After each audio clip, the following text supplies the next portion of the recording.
Hey there, I'm Christine the Gemini Stitcher and welcome to my sewing space. It's been such an amazing month this month. It was the first month of the Busy Bee Sewing Challenge.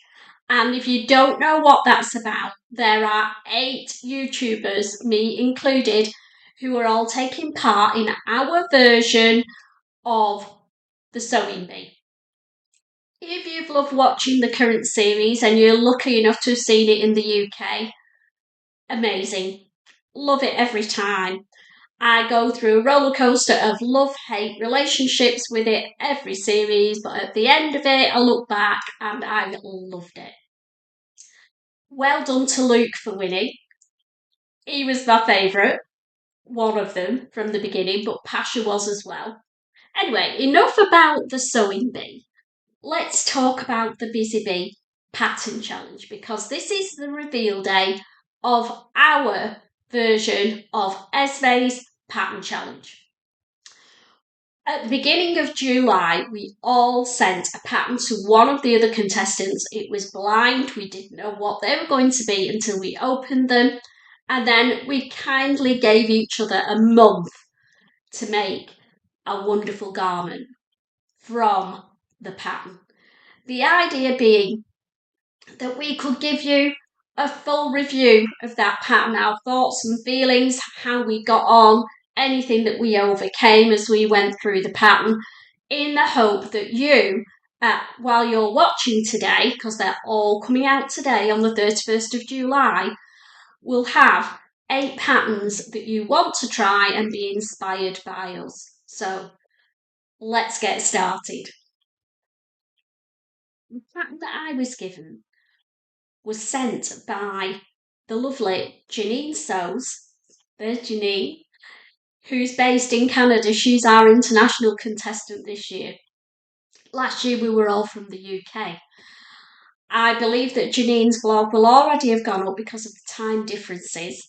So bob over to hers and have a look at the pattern that she's made. But she sent me my pattern. And my pattern I sent to Kate of Ripper Seams. And I surely hope she liked it. I'll find out later with you, so fingers crossed. Kate's made an amazing garment out of the pattern that I sent her. But I was sent the Rhapsody blouse from Love Notion Patterns from Janine. Now, I've never used a Love Notions pattern before, and I was made up with it because it was a bumper pattern. Here's the line drawings of the pattern. There are 9 different sleeve options, and you can make a top or a dress. And I was just blown away by the choices. But you know what it's like sometimes when you're given too much choice, you ponder for a long time. And I needed your help, guys. So if you pop back to my vlog that I posted on my reveal vlog, I asked people to tell me. I put up a few different fabrics and I asked for you to vote which one I should make the Rhapsody top or blouse in, just to narrow down my decision-making process a little bit. And here are the results that you gave me. There are 2 fabrics that went streaks ahead, and one of them was the cream multicoloured fabric, and the other was the French fabric that I bought in Toulon on my cruise. And because I couldn't decide between the 2 of them, I know the cream fabric, bright coloured, came out tops. But I wanted to make a dress with that, and I didn't want to plunge in straight away and make a dress with a pattern and a pattern company that I'd never used before. So I went for the top first. And I'll just grab Rita and then you can see how the top came out. So here's Rita in my Rhapsody blouse. Now I made the long, what to call it, a flutter sleeve. And you can see I made it in the fabric that I bought in Toulon. So the Rhapsody blouse has a bound neckline, cute tie detail, and a V in the front. There are 9 sleeve options, and I chose the long flutter sleeve option. There are no darts in the front, so you've not got your bust line to line up. And it's quite a floaty finish. Let's turn Rita around. The back detail has a dipped waistline, a yoke detail at the top, and then a pleat in the middle, which is great for giving you movement and a bit of give around the bust line. And I love it. I made it in the fabric from Toulon because I only had enough to make a top, and I think it's come out really well for the autumn and winter with these long sleeves, the gorgeous jewel colours, and yeah, it's definitely going to get worn a lot, this one. So how did I find the Rhapsody blouse? Well, Love Notions patterns call it an intermediate pattern. I would probably say confident beginner because the only difficult thing about it is the binding at the neckline. Now that binding was pretty tricky. I used a little trick to help me, particularly with my floaty fabric. Now, I've tried spray starch before. I've had it in a can from my local B&M Bargains, and it was a bit hit and miss with me.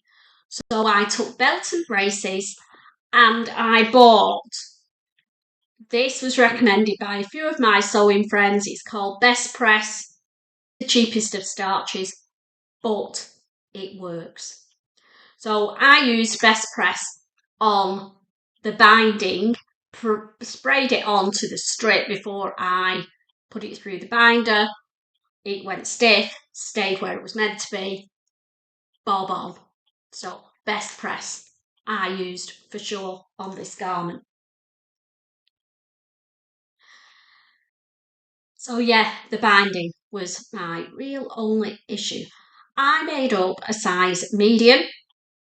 The fit was really good, and at the end I'll be giving you a little catwalk and you can see what it looked like.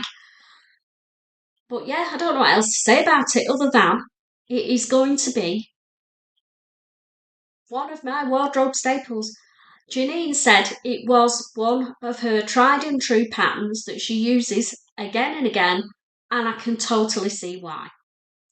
So thanks, Janine. Love, love, love the Rhapsody blouse. So then I got the bug, and I decided I was going to make the dress as well if I had time. So of course, being me, I made time, didn't I? And I'll just change Rita and then you can see what the dress looks like. Well, there we go. The Rhapsody dress done in my bright fabric that I got from Benella back in April. I've done the same sleeves as before because I actually love them. And the way the British summer is, we've been having a lot of days where it's been sunny but not very warm, and this dress is going to be perfect for that kind of weather. Now, the eagle-eyed among you might notice that there's been a little change to the neckline on this dress. I found the V at the front a bit of a pain to do, if I'm honest, with just a binding. So I decided to change the neckline a little bit, open it up, and I put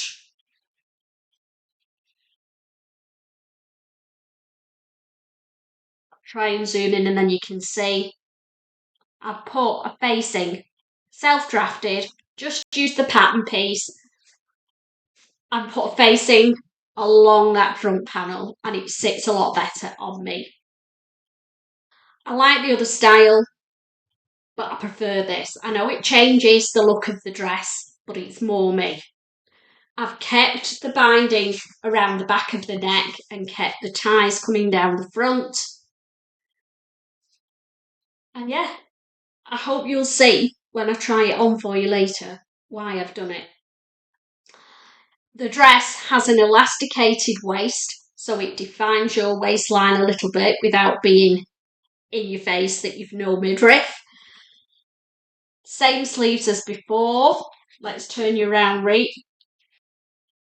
And on the back there's the pleat, and I put a little label on the back that says life is colourful, which I think is perfect for this fabric. So there's the dress version of the Rhapsody. There we go. What do we think? I've really enjoyed making this pattern.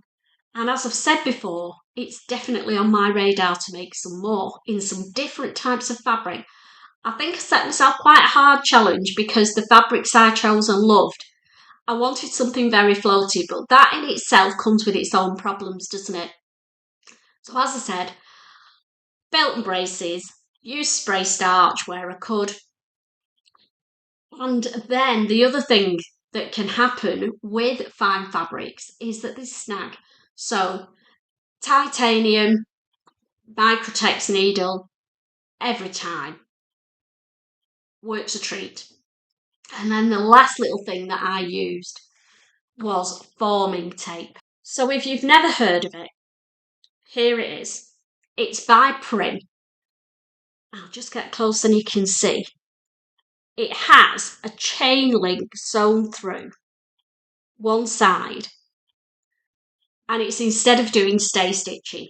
Now, sometimes when you've got really floaty fabrics or really fine weave fabrics, no matter how hard you try with your stay stitching, they can stretch out round the neckline. So I use this stuff because the neckline is quite a big detail on this dress and I didn't want it to stretch out.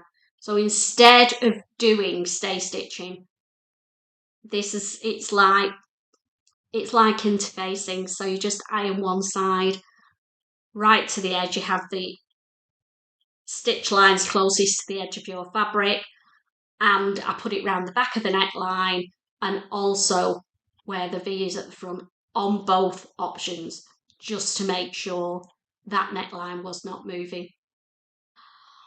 So what next? Well, challenge 2 is the transformation challenge. And there are a few options. They're all from the latest series of the Sewing Bee. Just chosen ones that could be transformed into everyday life and wearable garments. I mean, the last episode, loved the final, but they made clothing out of paper. Party wear, they were calling it. Who in their right mind is going to make that and wear it anywhere? I think I've narrowed mine down to 3. It's either going to be transforming 2 check shirts into a wearable garment, because the hubsters got some horrible shirts that I want to get rid of. Winner, winner. Or the coat into a bag. I think that one quite interesting. And I've got 2 or 3 coats that possibly pass their best. More about that later. And the third one that I might try is the 5 charity, up to 5 charity items, all in the same colour. Because I want to push myself out of my comfort zone. I don't do much charity shopping. And if I get a chance, that might be something that I take on board. We will see.